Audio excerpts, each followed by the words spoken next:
Hello, everyone. Welcome to another episode of Thinking Out Loud Live. My name is Ricardo Zulueta, and this show was made possible by the Start Day One, which is a nonprofit foundation for mental health and suicide prevention.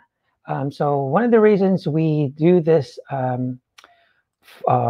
show is because the nonprofit foundation has a more proactive approach in the way we help people, because most organizations and society in general is very reactive and tend to wait for mental health issues or suicidal tendencies. And we just believe that a more proactive approach is just more effective and better in reaching out to people. So what we've been doing with Thinking Out Live is getting different guests on board to talk about the subject of mental health. A lot of times it goes into different aspects, entrepreneurship, productivity, things like that. So things that are motivational, things that'll help you. And our guest today is actually, our special guest is Laura Saltman, where we're going to discuss how you can actually enhance your mental wellness by implementing conscious and consistent choices. So she actually began her career in television. She's an Emmy-nominated producer and correspondent who worked for things like Access Hollywood, E! News, Today. She was on air with Ryan Seacrest. But her life was crazy. It was turned upside down where, she lost her brother to cancer, her father to suicide, and, suffered multiple miscarriages and so many things that happened to her. And she just turned her life around. She went through a spiritual, mentor and basically just turned herself around. And now she's helping other people, basically just heal themselves and get better. And today we're going to talk about her 3 C's to mental wellness, the conscious, consistent choices. So please welcome Laura Saltman. Hey there. Thank you for having me. How are you? I like that 3 C's. Yeah. Consistent choices. Yeah, the 3 C's. So where are you calling from again? The 3 C's. No. Where are you calling from? Oh, where am I calling from? I'm calling from Florida. Florida. So, awesome. So anyway, I did a quick intro about you, but I just want my audience to hear from you, where kind of you came from, how you ended up being in a mental health space, your story, and then what you're doing today, So yeah, go ahead, take your time and just kind of get my audience to get to know you a little bit.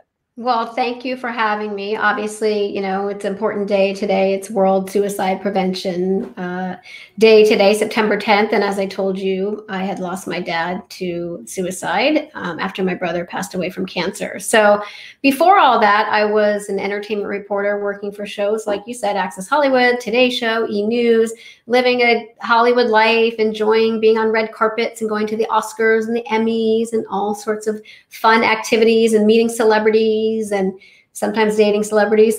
And it was, it was a great life. But when my brother was diagnosed with cancer, those sort of things change everything. They change your perspective. They make you look at life through a different lens. And as much as I loved Hollywood, I just felt that I needed to make a change in my life. And then my brother passed away a year later. And I'm very grateful that when I worked at Access Hollywood, they actually gave me the time off to go visit him. So I was able to go, he lived in Vermont, and I was able to see him a lot during that last year, from the diagnosis to the day he died, which was almost exactly a year. And watching him go through his chemo and watching him go downhill, it was just made the soul part of me start to come out and say, hey, maybe there's a different way to life. And then from there, I started to see Hollywood in a different light, and that it wasn't really giving me what I needed on an emotional intelligence level. And I just needed a little bit of a shift. And then so my dad was struggling, and I was noticing some mental health problems in him even before my brother got sick. But after my brother passed away, and my dad just went downhill. And I tried to help him. We did everything we could to get him help, to get him, crisis help. And it just weighed on him. And he had been retired and changed his job, left his job. So he just started to kind of lose it a little bit.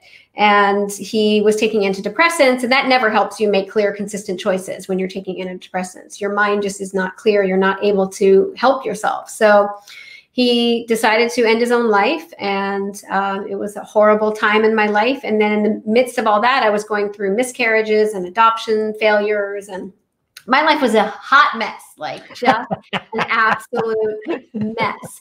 But I had this one amazing bright spot in my life, and that was my son. And my son was young at the time when my dad passed. I think he was about 5, maybe, or 4.5. And I knew I had to be there for him. I knew I had to get up every morning and be happy for him, because he was a happy, joyful little boy.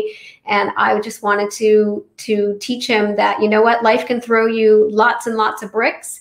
And you can either take those bricks and let them bury you, or you can start to pile up your bricks and figure out how to get over the wall. And that's what I had been doing. So from that, you can see the books behind me on the screen. Those are my 3 books I ended up writing. I sort of went on this spiritual journey where I started working with mediums and clairvoyants and going to every spiritual guru I could find and reading everything that called to me, every book, every meme out there that called to me on spirituality. I consumed it. And I always say I spent like 4 years in spiritual college, where I just learned every day about the universe and why we're all here and how to work with the laws of the universe. And then opening up my own intuition, my own gifts as a channel, as a medium, things that if you told me 20 years ago, oh, you're going to be a medium and you're going to be able to talk to people who have crossed over to the other side, I'd be like, you're freaking crazy.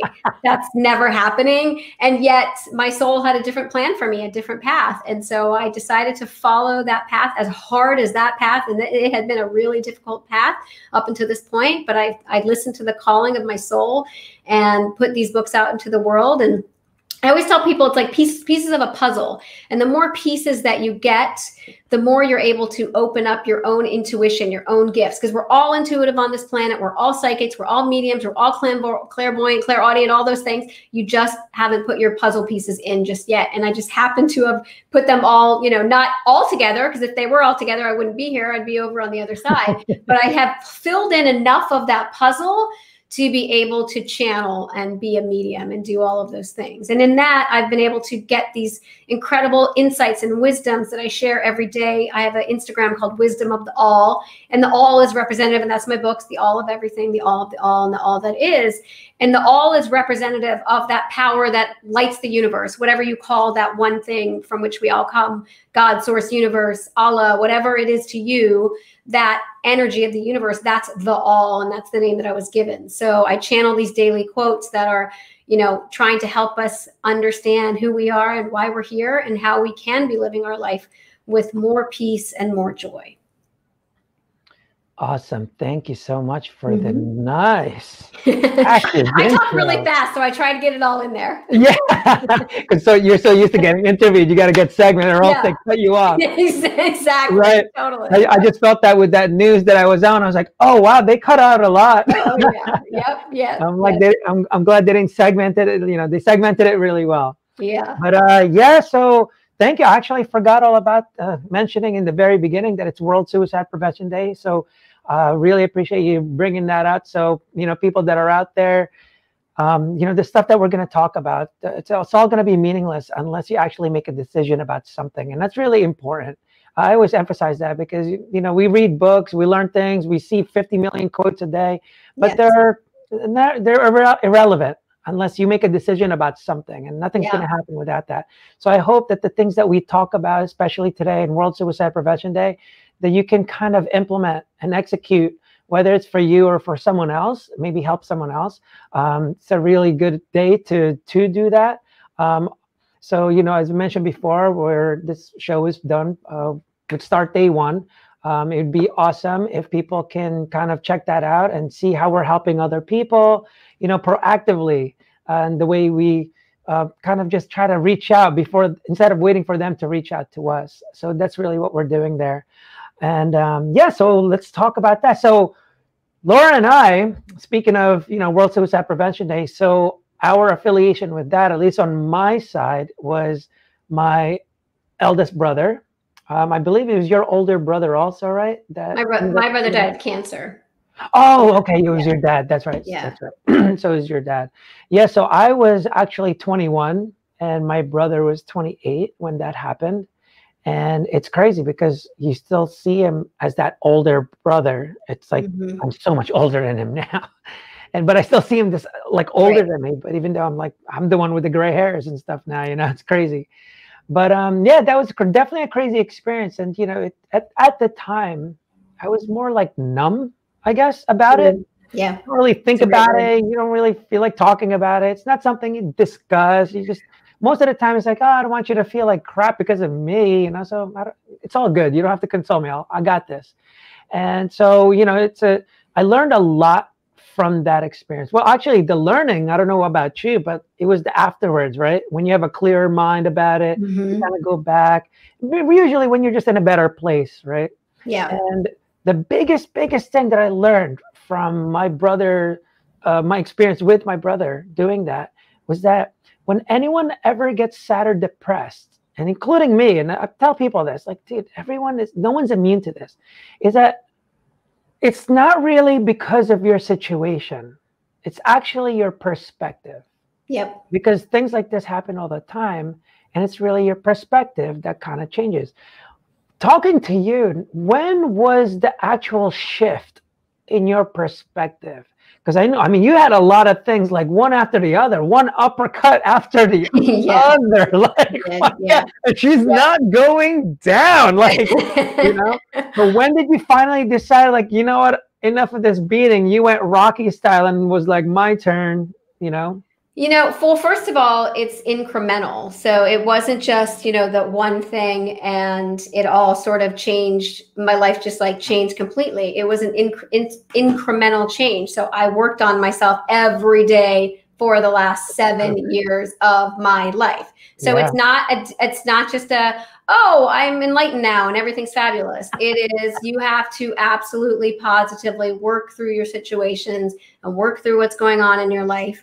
And so that's like something I want to make clear. Like, there's no pill you can take and all of a sudden you're happy. Like, it is a daily process. But the day that changed that, and I was going through all that, and I was as numb as, as you were with my brother as well. And so what changed for me really was the day I went to, there was this conference. It was called Connect Her. And I had been invited like months and months before my dad had passed. And I was like, it was in San Diego and I was living in LA, and I'm like, okay, yeah, I'm going to go. But then after all of those things had happened, I was like, forget it. I don't want to go. I can't deal with this. But something was drawing me to go to this conference. And I just said yes. And I just went. And I remember sitting in this room full of like amazing women, and there were some speakers at the conference. And this one woman came up, and I'll never forget her. Her name was Marla Diane. And she was a motivational speaker. And whatever she was saying about the universe and how it's guiding you, and every word that came out of her mouth, I was like, okay, I just started bawling. I just started crying. I was just like, oh my God, like, I need to talk to this woman. I need to meet her. I need to, in person, I just need to go and have a conversation with her. So, I mean, I truly now know the universe definitely sends you where you need to be when you need to be there.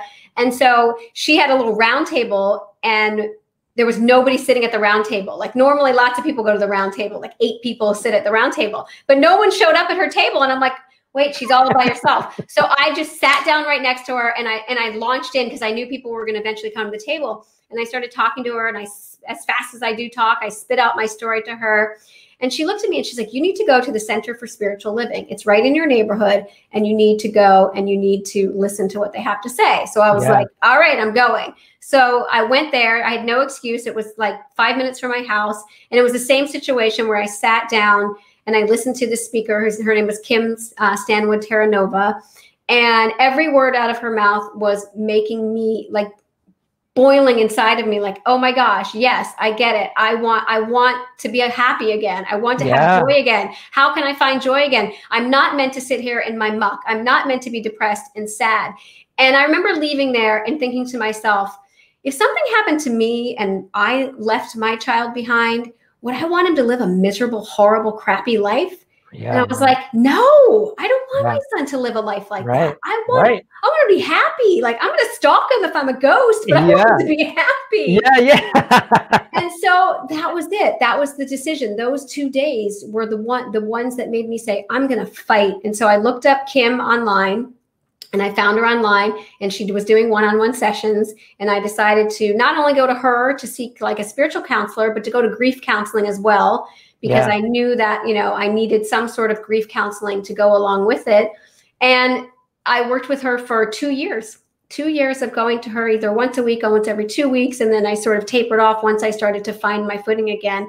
And what I said in the beginning about incremental steps, it was 1 step forward, 5 steps back. 2 steps forward, 20 steps back, 3 steps forward, 1 step forward, 5 steps back. It's like that was my whole journey of going through the grief and the anger and the depression and the resentment and all of those emotions that I'm sure you went through as well when you lost your brother.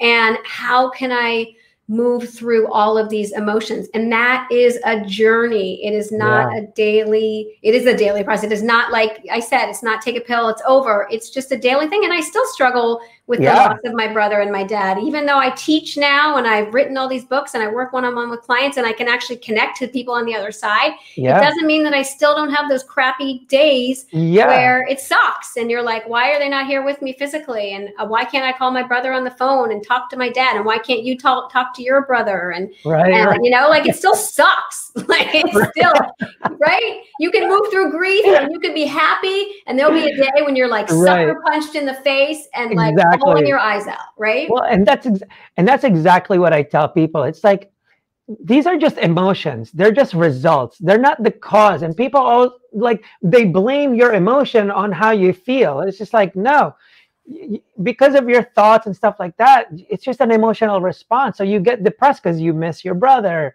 or I miss my brother, or something bad happened. It's not abnormal to feel depressed. It's, I mean, you just have to fight to get out of it. Obviously, don't stay down there. That's when it becomes bad. But I do love that you added into the whole thing that it's an incremental thing, right? That's actually one of the reasons why we called it Start Day One, our nonprofit foundation, because people get so overwhelmed that they think tomorrow I should be happy as hell, right? Like I should be really good. After talking to Laura and after the show, I should be good. But like, no. What we're saying is you need to start day one. Day one means there's a day 2, day 3, day 4, because it's not because you're so overwhelmed because you have so much to change. You just don't know where to start. It's kind of like when you have so much work to do, like, oh my God, I have to do this, I have to do this. Really, you just don't know where to start. And so that's what we're trying to say is like, you just have to start. Start day one. Anything.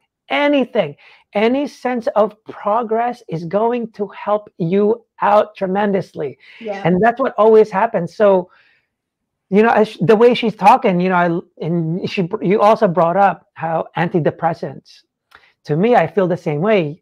So just like Laura mentioned that your emotion, basically she kind of mentioned the 5 stages of grief. You go through denial, anger, bargaining, depression, and then acceptance. And like she said, you're going to jump around. And even when after you go through acceptance, doesn't mean you don't go back to depression, but you will never feel acceptance unless you go through it. And depression is almost always the last stage. And that's why I always tell people when they're depressed, I'm like, good.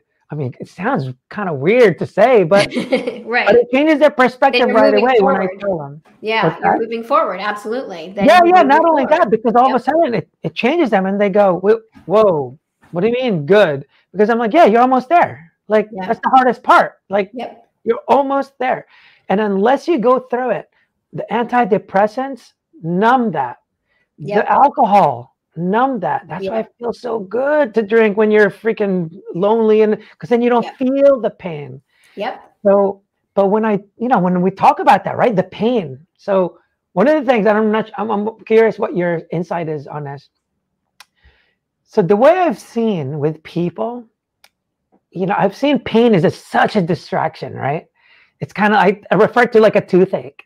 When you have a toothache, it's not that Laura's being a bitch. She has a toothache, so she might go, can you shut the door? You know, like, not because she takes you for granted, not because of anything else, but she's distracted by pain right now. And then you almost always goes, I'm so sorry. Just this freaking pain is killing me.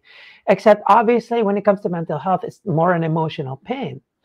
But my problem with it is that the pain that's distracting the people that have mental health issues, you're causing your pain. You have a hammer to your tooth. Well, there's a famous quote. I think when we talked on the phone last week, there's a quote, and it's I believe the Buddha, and it says, all human suffering is caused by wanting things to be different than they are. And I love that quote. Like when I was learning to teach meditation and becoming certified, that was the one quote that stuck out to me. All human suffering is caused by wanting things to be different than they are. And then, in spirituality, and it's all about living in the now, being present in now, that there only is now in your life. There only is what is happening. And we're constantly focusing on what we don't have. We're focusing on this person's better than me. This person has more followers than me. This person's prettier than me. This person's skinnier than me. This person's fatter than me. This person's taller, shorter, has more money, has a nicer car, a bigger house. Like that's all we do is focus on what we don't have. And that's where the pain comes. The pain, both emotionally and physically, because we are the torturer. We are the ones that are causing the physical things that are going on in our body. And science is starting to learn and put more information about how the mind and the body are interconnected and how they control one another. So it's just like, stop what you said. Stop hammering. You're the one who's hammering yourself every time you focus on what you don't have, every time you focus on the pain. Right, because it's already in the past. During that time, yes, that was what caused the pain. But afterwards, once you're safe and you're in a safe environment, you're the only one doing it to yourself. Whether your dad, some kind of post-traumatic stress from some incident, you're the only one bringing it back because it's not happening anymore. And you're the only one. And the thing is, and that's what I tell people, it's like, it's kind of like we have to stop, even to adults, giving everyone a freaking trophy, right? We have to tell them, like, you're kind of accountable, like, because no matter what I or you say to the audience today, we don't help anyone. Everyone just helps themselves because the answers are actually within you, and it's always within you. We almost can't do anything unless you decide that you want to get better. And kind of like what you were saying before. Because you're like, we're handing people keys, especially as mental health experts, counselors, whatever. Me, what I do as a, one-on-one with clients, working as a medium and as a channel, I'm just there to give them the keys, but they have to use it. They have got to use it. In fact, I do this thing, I do past life regression with people, and we do this thing with past life, and I use doors to get them into past lives. But I'm very clear as a channel that I can't open their doors for them. So I can bring them in and I can help them see into past lives, but they have to actually in their own mind open the door, or I can't help them. And that's like the same thing. Like, it is upon you to take what you're learning, to take what you already know on the inside, to bring that out of you and make that decision every day, sometimes every moment, to say, I want to get better. I want to heal. I want to focus on what's good in my life. I want to have some gratitude for things, so that you can start to flow, because everything is momentum and flow. So the law of the universe that people have heard so much about recently and over the last 20 years is law of attraction. So that which is likened to itself is drawn. So when you have that thought of pain and sadness and frustration, you are giving life to that thought, right? And that's what's going to flow. But when you start to pull back and you focus, wait a minute, I'm not going to let that thought run me. I'm going to focus on gratitude for a moment. I'm going to focus on the joys that I have. Like, it changes your energy, and then you start to flow differently. So now you're flowing towards those happy, good thoughts until wham, another negative thought comes in, karate chops you, and then you're pulled back into the negativity. It's like, this is the dance that we do on earth between joy and pain, joy and pain. And here you are in the middle, getting to decide, which path am I going to go on? Yeah. I like that you do that.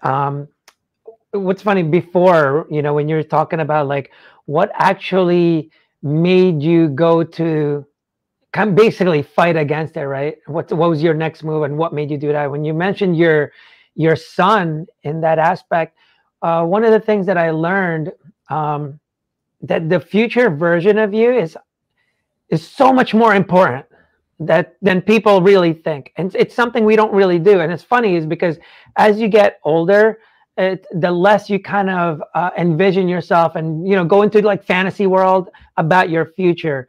Like before, like you were saying before, you were talking about, you know, people are always looking for, you know, what they don't have in this. That's when you end up focusing so much. This one, I forget who the person was. They referred to it as the gain and the gap.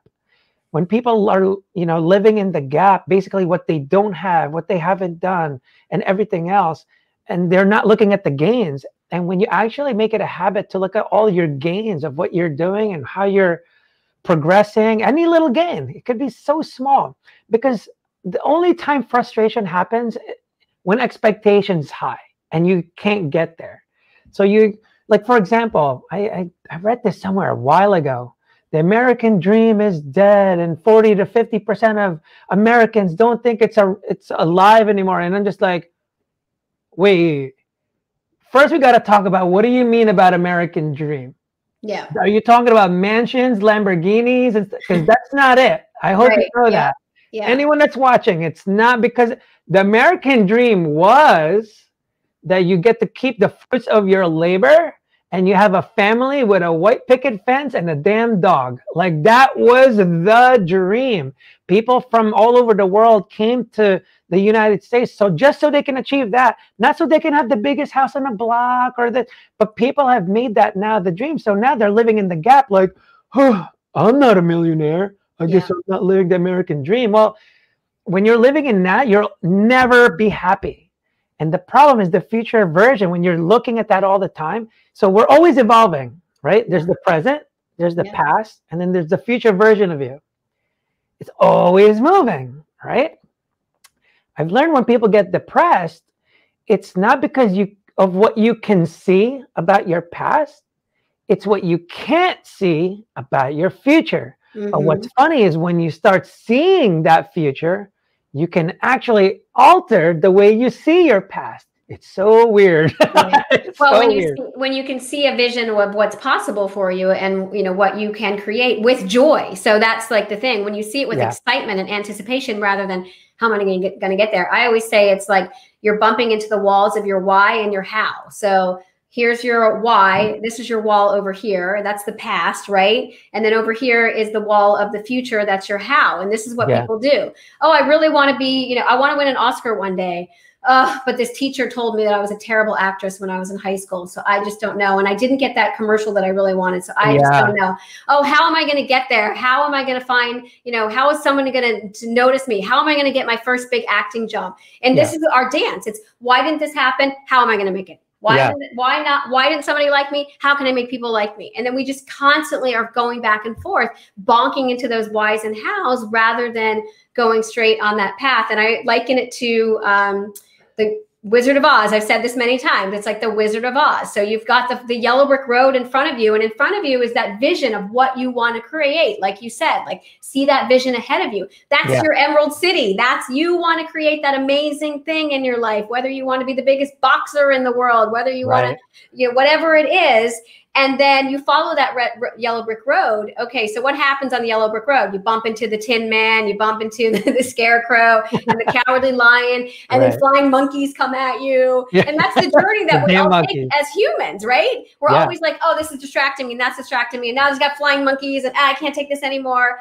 And then finally, eventually, if you stay on the yellow brick road, no matter how long it takes you on that path, you get to your Emerald City. You get to that thing that you wanted to create, that big mansion, that job, that wife, whatever it is. And then what happens at the end of Wizard of Oz? What does Glinda say to Dorothy?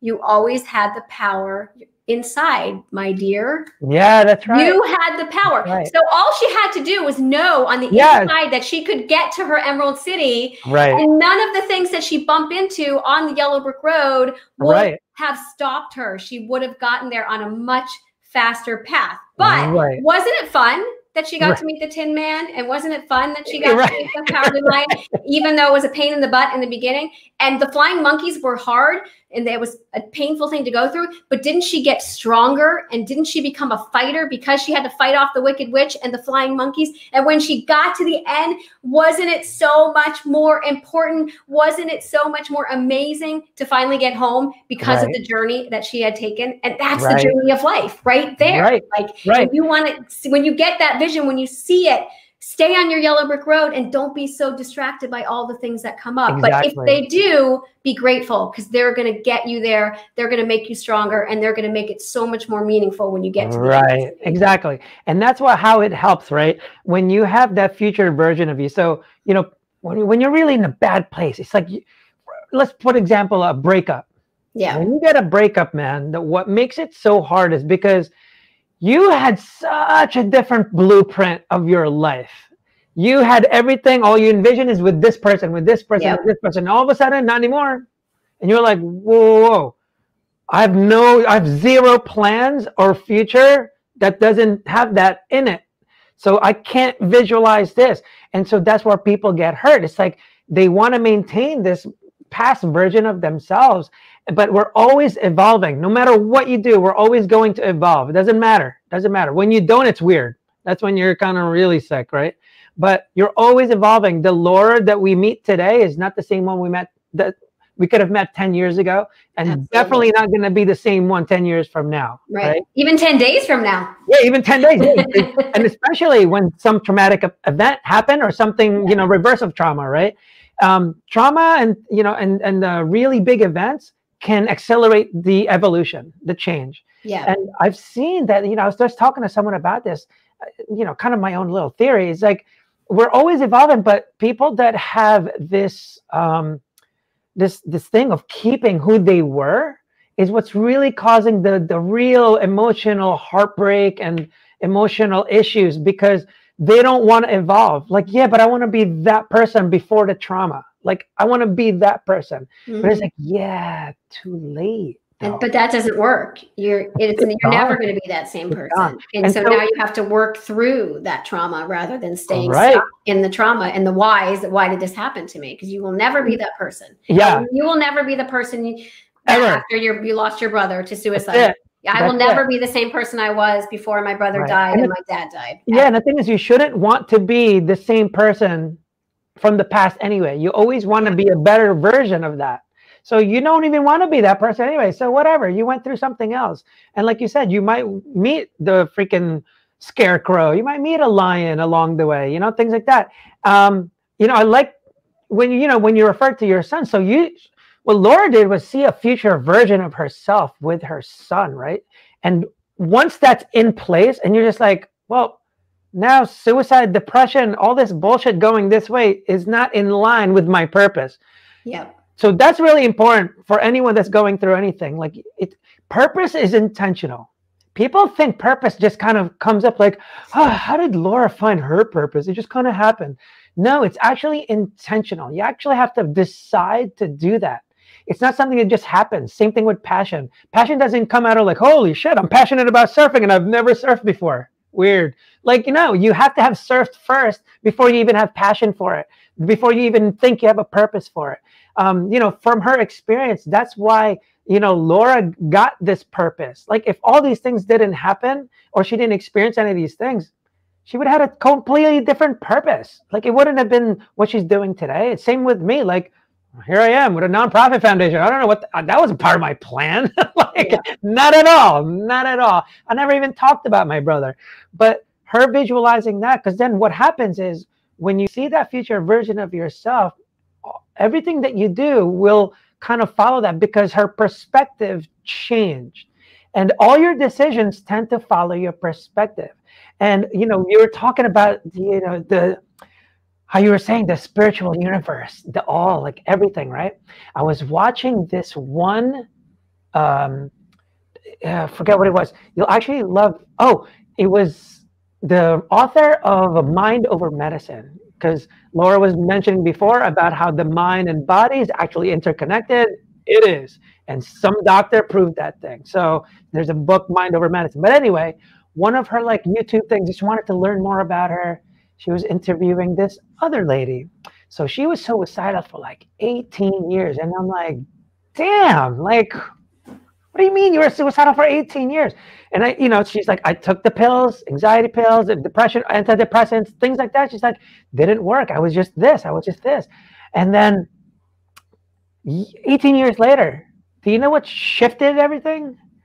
All she did, it had to take talking to the Dalai Lama for her to finally goes, oh, I'm one with the universe. Yeah. That's all she needed, though.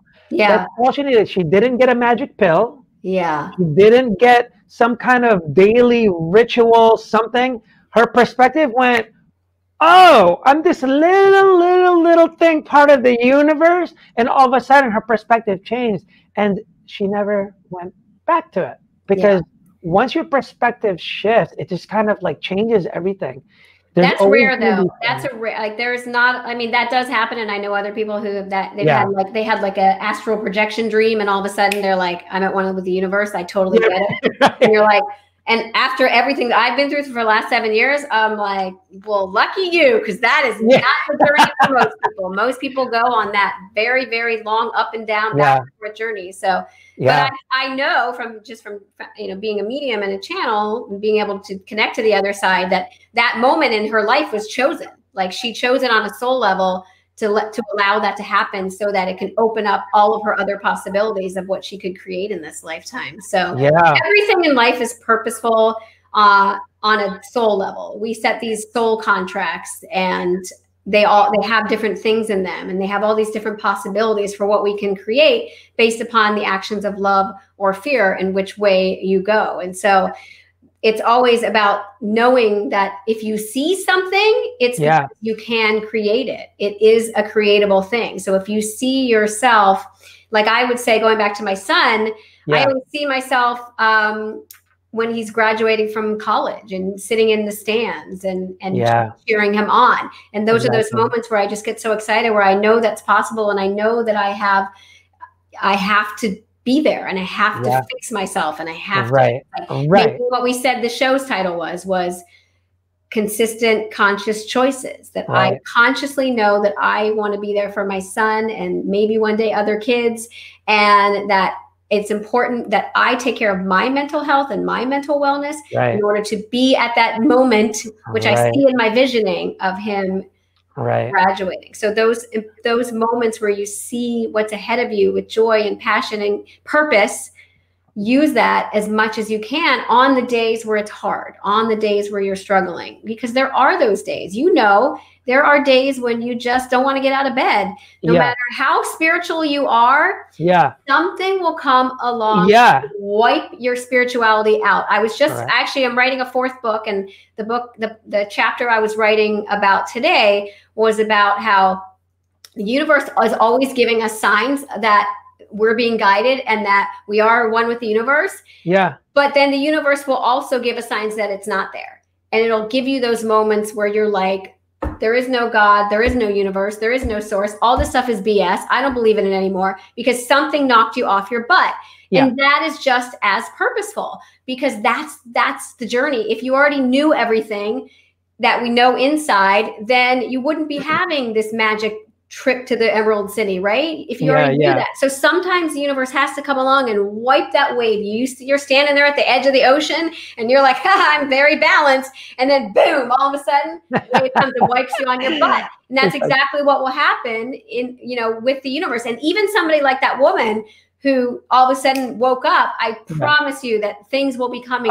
Circumstances are going to be thrown at her for her to deal with. There's a quote I've been saying for the last couple of weeks to people, and that is, wherever there is still pain, there is still fear. So whatever that pain is, whether it's emotional pain or physical pain, it's an indicator that you still have work to do on a soul level to get rid of the thoughts of who you are, which is you think you're just a human, and remind you that you are a soul, that you are a spiritual being, that you're here having a spirit, you're a human being you're a spiritual being having a human experience, to remind you of that. And anytime there's a pain, whether you stub your toe or whether your house burns down in a fire, it's an indicator that there are things that you need to work on a soul level, not only in this lifetime, but in all the lifetimes that are concurrently happening as a fragment of the one soul. Right, right. Actually, yeah, it's funny because that's actually why I tell people, you know, everyone knows this concept, right? Live life to the fullest. Mhm. And I always just kind of bash them like this. And I tell them, like, it's actually impossible. And what's funny is the more that they understand how it's impossible, the closer they actually live to the fullest. It's funny. And because people don't understand, like she said, mental health is just like exercise. And I say this over and over Yes, again. It's not 100%. something, oh, I'm in shape, I can eat anything now, I don't need to exercise, I don't need to eat healthy. Like, no. Even when you're in shape, you actually have to exercise and eat well, or else you're always going to go towards that way. Yep. Always. It's not a maybe. It's always going to go that way if you stop doing that. Same thing with your mental health. If you decide, like, oh, I'm fully healthy, I don't need to I can be with the most negative people around the world. I can now think like crap. And well, guess where you're going to go? And it's harder to see when it's your mental health because there's no physical proof of it. Yeah. And no one else can actually see it. There's mental proof of it, though. There is absolutely mental proof of it. You know when you are out of joy. You know when you are in negativity. You feel it. Not only you know it in your mind, but you do feel it in your body too. So it is plainly obvious when you're not in a good mental place. Absolutely. Yeah, no, definitely. And I tell them, it's like, what's funny is, you know, how you were saying before, like, you're going to go through some other shit. Just because, like, Laura went through this doesn't mean, like, tomorrow she's not going to complain, like, fuck, it's raining. You know, like, we're always doing that. It's just human nature. Yeah. Supply and demand. If it doesn't rain for a freaking year, all of a sudden it rains, you're going to go like, oh, thank you, Lord. Finally, it's raining. So it's all about that supply and demand. That's why they call it the law of supply and demand. It's like, the value tends to go up more when there's less supply of it, right? And then there's too much demand, you know? So it always applies. But people, you guys have to understand that life, it's just, that's what it's, the struggle. That's what it's for. It's part of life. It's right. That's what. And you know how I tell people, now, since you're in the TV business, you know what I tell them? I'm like, have you ever seen a movie that had no struggle or conflict? Like, even Superman has kryptonite because if he didn't, no one would watch it. Like, so let me see what happens. He just won. Yeah, Superman won. Movie's over. Right. Like, nobody wants to watch that movie. Absolutely not. Right. Imagine a video game that you play, but you win first time. Every time. Okay, that was great. All right, next game. So it's actually mandatory to have that struggle. It's actually what makes your life a lot more interesting. Yes. Laura, right now, we're talking to her because of all her experiences, and you're going, holy shit, you went through what? And you're smiling like crazy. Wow. And so it actually makes her life so much more interesting. And the thing is, it keeps on going. It's because what she sees in the future. What does she want to accomplish? The second she stops that and there's no version of herself in the future, that's when problems starts happening. And when she talks about, like, you know, when you're mentioning like, oh, bad things are going to happen. So that's the wonderful part of having a purpose. Purpose doesn't give a fuck about negative or positive because you're trying to go this way. Yeah. I'm trying to help people, but then all of a sudden shit happens and it's just like, but my purpose remains. And so that is the beauty of having a sense of purpose, because if you were given a choice, you go towards, you go towards pleasure and you go away from pain. Like, oh, this sucks, I'm not doing this, but when you say my purpose is this, you don't care. It's like, well, I have to do it. If her purpose was, that she's going to have to work hard in this, it's like, no. Who wants to work hard on purpose? Like, no one. But if it fits your purpose, and that's what happens when you have. If it's your purpose, it's not work. It doesn't feel like work, right? Yeah. You're excited to get up and do it, and you're excited to share it, and so it doesn't feel like that awful feeling that you get when you have to go to a job that you hate and you don't like, or it's just the word the money. But the minute you get up and you're just like, you know what? I love it. I remember Al Pacino. There was an interview that he did. I don't think it was my interview, actually. I think it's like a famous interview. But he said, like, they don't pay me to act. They pay me to promote the movie.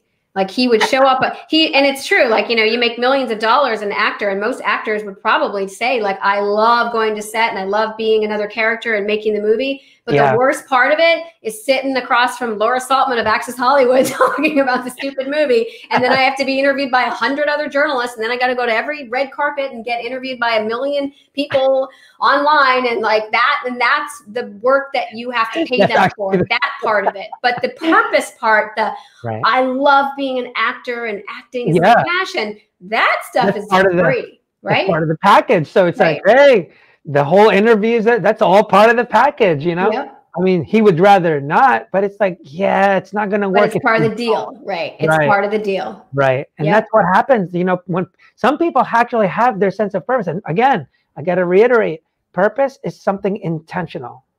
It's not accident. It's not, you have to go, this is going to be my purpose. You actually have to sit down, just like, that's why entrepreneurship seems to play a lot into the mental health game. And I always tell people, because same thing with entrepreneurship, when you have a business and you want it to be mission driven, it's not just mission driven on its own. You have to come up with a mission. You have to come up with a purpose and figure out what the hell is your purpose with this business. But people, you have to teach, you have to also understand that everything that you do is just an extension of you. The startup is, all my businesses is just an extension of me. Start Day One, Phuket Clothing, Paid Expo, it's just an extension of me. What I do, what I've been experienced with, and things like that. But you have to treat yourself like a startup. Like, what's your purpose? What's your mission? Sit the fuck down and figure that out. Like, you can't, it's not just going to come to you and be like, oh, I got it. You know? So we really got to work on that. And, it lives inside of you. That purpose actually lives inside of you. So it's bringing it out, and that intention, if you set that intention to go on that journey of figuring out what the purpose is, it will eventually start to come to you. What is that purpose in life? And sometimes what I've learned is that the things that you did before you got to your purpose were all part of the journey to get you there, but also to help you excel at whatever that purpose. Because we all have something, we're all here to serve, right? We're here serving one another in some way. And so in order to be the best server that you can be, there has to be things that have happened to you and things that you've learned, both good and bad, that are going to help you. Like, you know, the things that you're learning to help your organization, your nonprofit, the things that I learned to help what I'm doing on as a channel, as a medium, as a spiritual coach, whatever it is. A lot of the things I'm doing now, actually, I'm learning how to do them from having worked at Access Hollywood. Some of the things that I'm learning about, like putting video content out to the world, or because I did that stuff before. If I hadn't done all that stuff beforehand, who knows if anybody would have ever bought my book, knew anything about me, but all that was part of it. So it's just like when it comes to mental health and mental wellness, it's just knowing that everything has a purpose for you, whether it's good or bad. And the choice that you have to make every day, constant, consistent choice, is to look at it and say, what is this teaching me? How am I growing from this? How can this help me? How is this getting me to my purpose? What can I serve? How can I serve in the world? Rather than, what is life not giving me? Who pissed me off today? The weather sucks today. I'm not making enough money. My car got towed. It's just constantly going back to, everything has a lesson for you. Everything is trying to grow you and evolve you as a human and as a soul. Right. And actually, and one additional thing, you know, for people, you know, so I hope you guys are taking notes. So Laura's talking about some good stuff here. But one thing about purpose, when you think of purpose and you're trying to really develop that and sitting down, like, you know, you have to understand what's entailed in a purpose, right? You have to know that there has to be some action word when you say purpose. You can't have a purpose and say, I want to be the richest man around. That's just a noun. It can never be a noun. Another thing is that a purpose usually means, it's usually, like she said, and that's actually what reminded me, it usually serves other people. Yes. You're providing some kind of value for other people. Almost all the time, a purpose is never because I want to be able to go into my Lamborghini every day and not, I want to make millions of dollars. That's not a purpose. Never about you. A purpose never serves as like, well, so the whole world can love me. Like, That's just not a purpose. A Yep. purpose. And that doesn't mean you can't make money from that purpose. You can absolutely make money, right? You can, if your purpose is to be a famous actor and work in movie roles, you may not realize that part of that purpose was to play that part, because people are going to see that movie and they're going to resonate with the character that went through struggles. And maybe you were paid $10 million from that, but the purpose was because you were living your passion or doing your passion, and then the money will flow to you. I was going to say, the purpose is not going to be like, oh, I want to be a famous actor. Again, that's a noun. I want to be able to enhance people's lives by entertaining them. Yes, that is the purpose. Yep, because there's now a verb. It's an action verb. It's the same exact thing. Yeah. And so you know, when you guys are developing this, because what happens is when you have an action word, it's infinite. You will never ever reach an end when you say, I want to entertain and enhance people's lives through acting. That's never ending. You could be 90 years old and still acting because you're still fulfilling your purpose. And so that's what makes that important. That's why it has to be an action word. It's the same thing. That's why they call it a cause. And people that are going through issues, you have to understand that a cause is always a verb, an action word. It is never a noun. You can never, ever say, what's wrong with you? Depression. Depression. What? That doesn't say anything at all. That's just a noun. Like, what do you mean? What's happening? Well, it's what's depressing you. What are you doing that's causing the depression? You can't just go like, oh, I have PTSD, so I take pills. What? Wait, what? That's the cause? No. What's cause? What's the cause? And that's why people never ever get any better, because they think the cause is a noun. Oh, because I lost my brother. That doesn't do anything. That all it did was, what's causing me to pain and emotional issues is because I can't let go of my brother. Yeah. That is the cause. Right. So see the difference, people? Like, you have to see what's the verb happening. Right. That's what you have to concentrate on. For example, military PTSD. I can't let go of the feeling of what I saw during the war. That's the cause. Never call it PTSD ever again. Ever. Because when you call it that, it becomes invisible and you don't even know what the hell you're fighting 10 years from now. Like, and because all you keep telling people is, I have PTSD. That's why I'm an alcoholic. And people, when you're in a bad situation, you tend to, we all do, so don't take me the wrong way, right? Laura, when you're in a bad place and it's a really shitty day, we love our excuses, and accountability is the last thing we want. It's not our fault. What do you mean? Like, it's not our fault. But not only because you're in a bad place. That's why all of a sudden, once you get in a good place, guess what happens? What people say, I guess everything happens for a reason. Right. But there was no reason for it to happen when you're in a shitty place. The thing is that I know this from my dad, you know, having struggled with mental illness after my brother passed away, and some of, you know, the other life choices, and of course the life that he led younger, and had a father who was not the best dad, and mother who was struggling with her own mental wellness.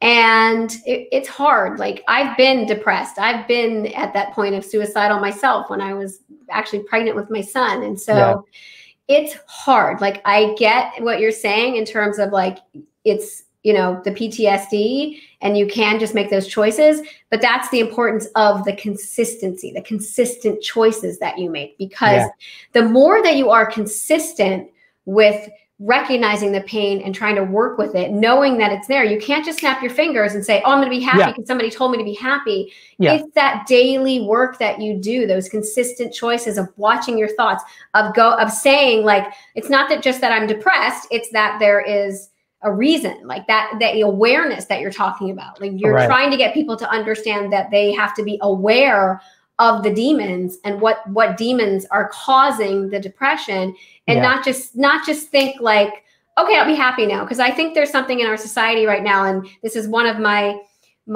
purposes out in the world, is everybody says, oh, just be positive and think happy. Okay, not as easy as people say it is, because the truth is that the dance between love and fear and back and forth and pain and joy, is a very difficult one. And so it has to be a daily moment, an every moment thing of when those thoughts of despair come up, rather than think, oh, I'm going to be positive and happy, and I'm going to go have a drink with my friends and forget about it. It's, I know there's pain there. I'm going to work with it. And the more that you work with it, and this is law of attraction, the more that you do work with that pain, and the more that you go deep within the pain and work with that PTSD and work with that trauma, then the more you're going to have days where you're not going to focus on pain, where there's going to be lighter things in your life to focus on. And it really is, it's like, you know, you've got the twine and you're here. And every single time that you start to focus on conscious and consistent choices, you're pulling that twine away and allowing yourself to breathe. Whereas when you're here focusing on the pain, you can't breathe, right?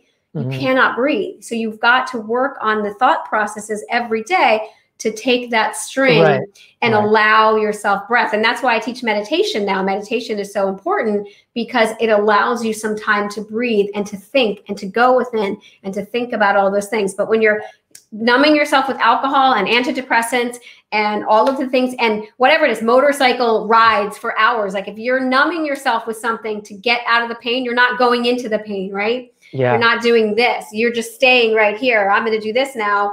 And this is going to make me happy for 2 seconds, but it's just always constantly working with it to bring that from this to this. And I promise you, it's not a snap your fingers. Somebody told me to think better. It's just not that. It's not that.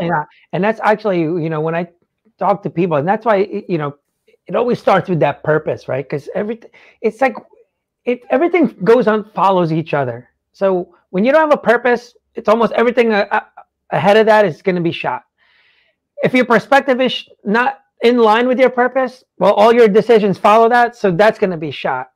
So it always kind of keeps on happening. And even if you have the right perspective, you don't make the decision, well, nothing's going to happen. Even after you make the decision, you didn't make the goals, you didn't make the passion, well, none of this is going to happen. So it's always one step after the other, but you always got to go back to here to figure out where's the cause of the problem. Is it here, or is it here? Like, for example, like, when people talk about the mental health, right? Suicide is here. You know, everyone just got on World Suicide Prevention Day today. My thing is that everything starts with a bad perspective. Yeah. When you have a bad perspective, that evolves to becoming suicidal tendencies. Obviously, suicide will be the end if you succeed, right? Everything in between, to me, is complaining on Monday here, my girlfriend sucks, depression, anxiety, alcoholism, drug abuse, suicide. Like, all of that is one line.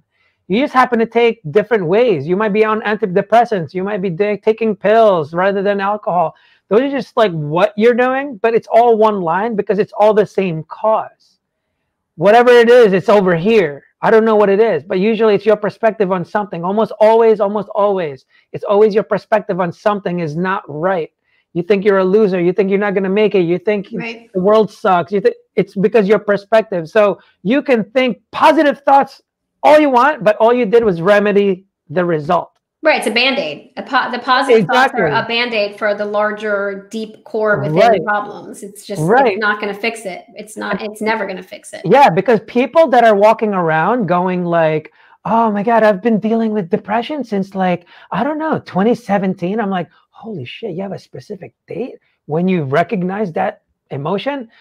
No one goes around saying like, oh my God, I've been dealing with happiness 2017. That's true.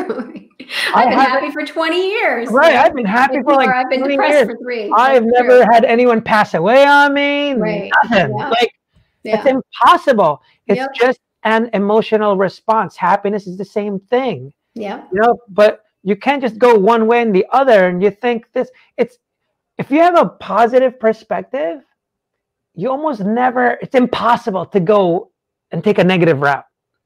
It's impossible. It's impossible because you can't be happy thoughts and be depressed. You can pretend happy thoughts and be depressed, but the real, genuine, it's impossible. And so that's why I always try to, like, you have to track, like, all right, where's the cause here? Like, what is happening? So those are the kind of things that, you know, that we hope that the audience kind of check out. Anything else about like the consistent choices, and like, I like that you say the consistent choices, and conscious is important, by the way, guys. Consistent choices, conscious. So the greatest gift we have as a human being is awareness, because we're conscious of our thoughts. So we can be aware of what we're thinking. Right. And we have free will on this planet. Free will. There's a quote that I posted a couple weeks ago that I wrote, and that is, life is choice, and free will is the pen that you use to write your own story. So you have these choices between love and fear. We're on this planet called Earth to learn about being unconditional love. That is God, that is source, that is the universe, through the lens of fear. And every thought we think is to help us return back into unconditional love. And so if you are aware of your thoughts, then you can change your thoughts. So the minute that a thought comes up, you can say, is this the true thought? Am I a loser? Of course I'm not a loser. The universe loves me and I'm supported and I'm here for a reason. I'm poor. Well, are you poor really? If you have an amazing family and you have a job and right. security, like, it's always about the choice that you make of the thought. Is the thought going to sink me, or I'm going to work with it and figure out why I have this thought? Because what I know for sure is that we are loved and supported and guided always. We are never without our soul portion of us, which knows the truth of who we are. And we're never without this beautiful, loving presence that we all come from. And they want us to live as joyful of a life as possible, knowing that we will have some circumstance. Some karate chops are going to come in here and there. Absolutely. By the way, I'm watching Cobra Kai. That's where keep having all these loving Cobra Kai. So I'm all about the karate chops right now.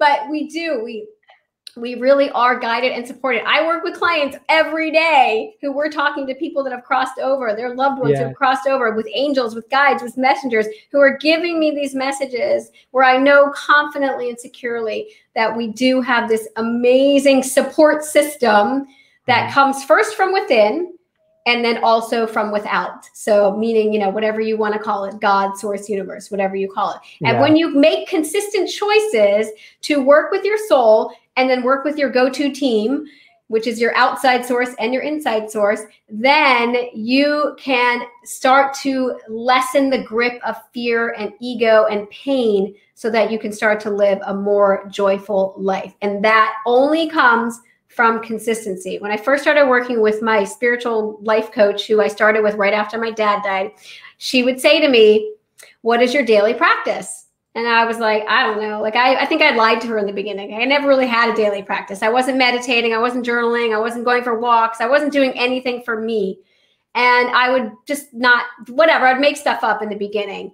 And I didn't really understand why that was important until about a year later, when I finally started meditating in the morning, journaling every single day, writing books, whatever I've been doing, how when you are consistent and you do things every day on a spiritual level, a soul level, a mindset level, whatever you want to call it, how you start to be able to breathe, and the depression lessens and the anxiety lessens and the fear lessens, and you start to become happier, right? Even when the bricks are piling up and the karate chops are coming. And I finally get it. It is about consistency. If you want to know how to get out of depression, if you want to know how to lessen your anxiety, if you want to know how to not to have so much pain in your physical body, it's using your awareness to make conscious choices about who you are and why you are here, and what it's like to be kind and loving, not only to other people, but most importantly, to yourself. Self-love, it's such a cliche, right?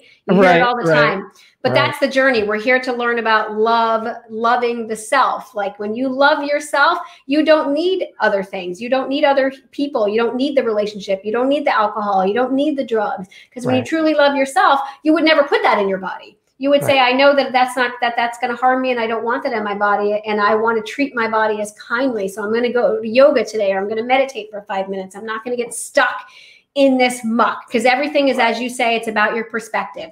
If you're going to sit there and complain and moan, then guess what? Then that's how you're going to stay stuck. But if you're going to stop for a second and say, wait a minute, I'm aware of my choices right now. I'm aware of my conscious thoughts. You know what? I'm not going to make that choice to use that thought. I'm going to make a choice to go read a book. I'm going to go watch your show. I'm going to go buy a piece of clothing that's going to have a great saying on it. That's going to remind me that I'm freaking awesome. Right? Yeah, exactly. You're always accountable. You're always accountable for your own happiness. No one can make you happy. Absolutely. 100%. Yeah. You can love someone. You can be in a relationship, but they're not the ones making you are always the one making you happy. Like they might enhance it, but it's really your call, because you could be with the same person and be completely unhappy, and all because of you, right? And I think we all know beyond a shadow of a doubt that people who are constantly looking for money in their life, and they're like, oh, if I could only be rich, if I could only be rich. And I think we all know that money does not buy happiness. It is a Band-Aid.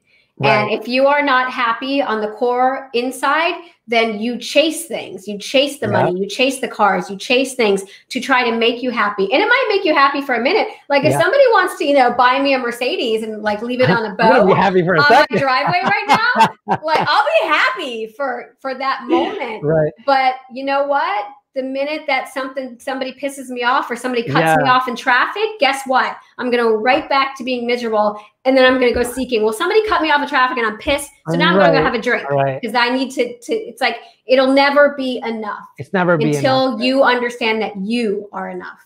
Exactly. And that's what always happens. And it's funny, like when we talk about perspectives and stuff like that, a lot of times people don't understand too, your perspectives. And you have to be consistent.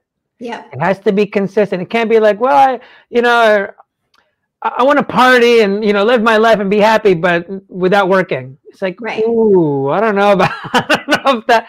So, like for example, people always, when we talk about suicide and stuff like that, they go like, yeah, I know Robin Williams, right? Like he had everything, fame and fortune. And now Anthony Bourdain, Kate Spade. Yeah, we can keep on going. All the rock stars and stuff. Kurt Cobain. And the thing is, what I tell people now? Every time when I hear that, and I'm just like, doesn't matter. Do you think money buys happiness? No. And I'm like, so why is it weird that they were depressed? Yep. It has nothing to do with money. It has nothing to do. Your problems might be, like you might want that money and you're going to be happier, you think. Right. But that's not where it stems from. And so your perspectives have to be consistent. So you can't say money doesn't buy happiness, but if I was just rich, I'll be happy. Like that's inconsistent. Right. That's totally inconsistent with what you just said. You said money doesn't buy happiness, but if I could only be rich. Yeah. So that's what I meant about consistency. Yeah. You have to be, and that's where purpose keeps you consistent, but you have to follow that line. Yeah. That's why it's so important to have a purpose, or else you get lost in your compass and you're just like, oh shit, what was I trying to do again? Oh yeah. I wanted to enhance people's lives through my acting. I forgot. That's when you're caught in what Spirit would call the if-then paradox.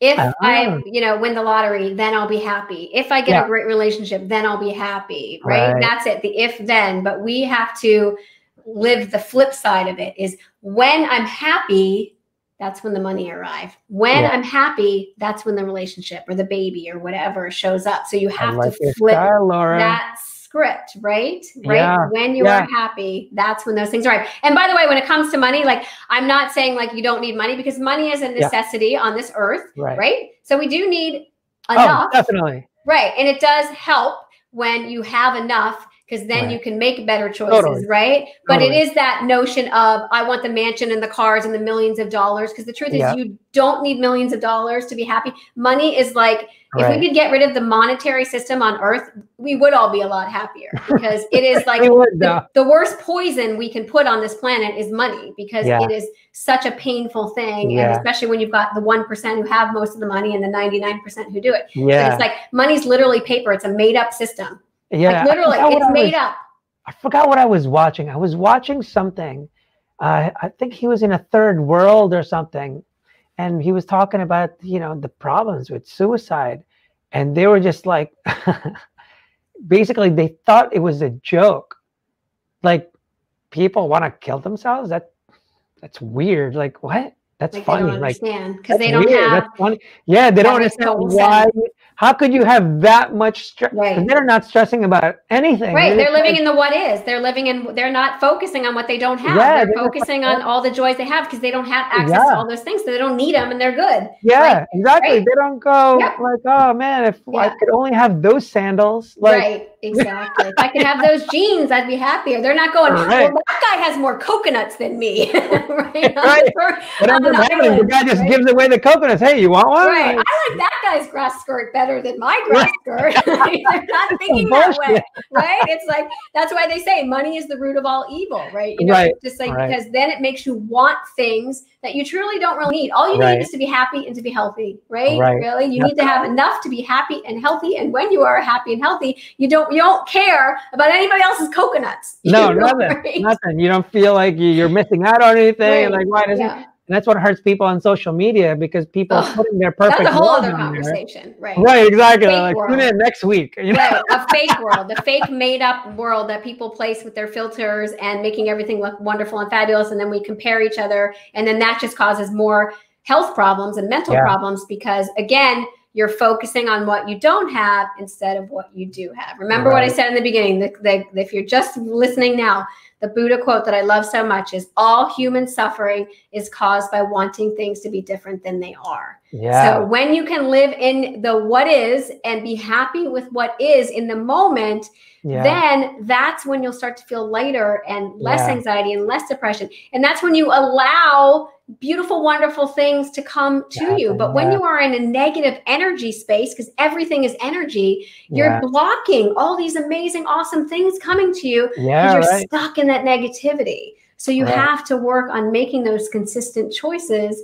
using that beautiful mind that we all have. We all get free will to decide how we're going to live our day and how we're going to think our thoughts. And we all have the choice to, when we can't use good thoughts, when it is hard, we all have the choice to read a book, to work with a spiritual coach, to take a webinar, to watch your show, whatever it is, to help us get out of that stuckness. Exactly. It's always a choice, people. And even, and also people, you need to know that you never truly know what the right choice is, but it's how you deal with the consequences. And even that is a choice. It is your choice how you're how you're going to respond with the consequences. So no matter what, it does always come to that. Again, but it also depends on your purpose, your perspectives. And, you know, like she said, you have to be consistent. It's just like exercise. You know, you don't go hard in this and all of a sudden you think you're going to lose, you know, when you're 500 pounds. That's not what happens. Before you get to 500 pounds, try to be consistent with eating right. Try to be consistent with exercise, because then it doesn't become work. It just kind of, it becomes habit. And then something kicks in too. Like when you do become, like in the beginning, it's hard, right? If you go to the gym, you haven't worked out either in a long time or never. And then you kind of like go back and forth where you go for a while and then you don't go for a while. But then eventually it does kick in, the habit of exercise just becomes the consistent. Same thing with your mind. The more that you consistently use it, then it'll kick in and then you're always making consistent choices. Exactly. And then you just think positively, and then you know, it's not forcing yourself to think positive. You just kind of tend to think positive. You don't even see the negative. Not on purpose. It just kind of fades. You're just like, you know, for you, like, oh, I'm trying to be there for my son. So like all this negative bullshit, like not right now. Like I got things to do. I need to make myself better here. So yeah. So thank you so much. The hour goes by so fast when you're just, you know. I know. I could talk for like 10 hours on this too. Trust me. I could go on and on. That's why, like, when I work with my clients, I'm like, it's an hour. And then all of a sudden they're like, you know, it's been an hour and 45 minutes. I'm like, oh, well, you know, I just can keep going and going and going. And it comes from the passion of you having lost your brother. My losing my dad to suicide is, I said this when I posted about this on Instagram that I was doing your show, is like, if one person can hear this and not have to go through what my family went through when we lost my dad in that way, and that torture that it is, to the guilt that you feel, the shame that some people want to put on you, and if one person, right, all of that crap that goes with having lost somebody to suicide.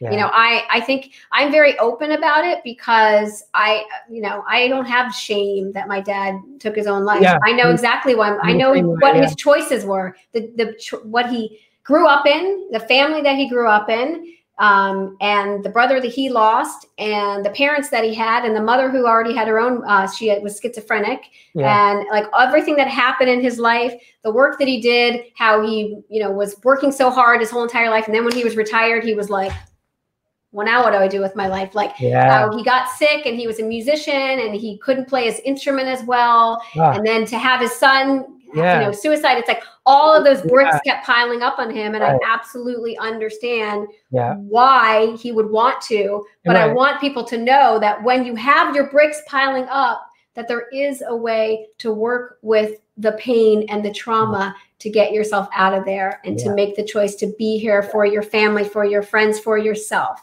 Because this is life, as much as it's a pain in the ass sometimes. But without it, it's not life. This life can be really fun and funny and ridiculous. And we get to work with these bodies. We're borrowing these bodies. Like when you cross over to the other side, bye-bye body. Like, you know what I mean? So enjoy the life that you have in this body that you're aware of right now. Right, exactly. Yeah, thank you so much. And we're going to keep you guys and end it with that lovely positive note. Thank you so much, Laura, for spending the time to talk to the audience and tell us, and especially on World Suicide Prevention Day. I thought it was a great talk, and what you mentioned with the consistent, conscious choices, I think it's going to help people out. So everyone that's listening, like I said in the beginning, got to make a decision to follow what she said. Because it's not going to matter what the hell you learned today unless you implement it or execute. Absolutely. So it doesn't do anything. But again, thank you, you guys. You can see Laura Saltman. You can visit her website. It's on the screen right now, laurasaltman.com. You can reach out to her on Instagram also. And she's very open. She's awesome. She's super sweet.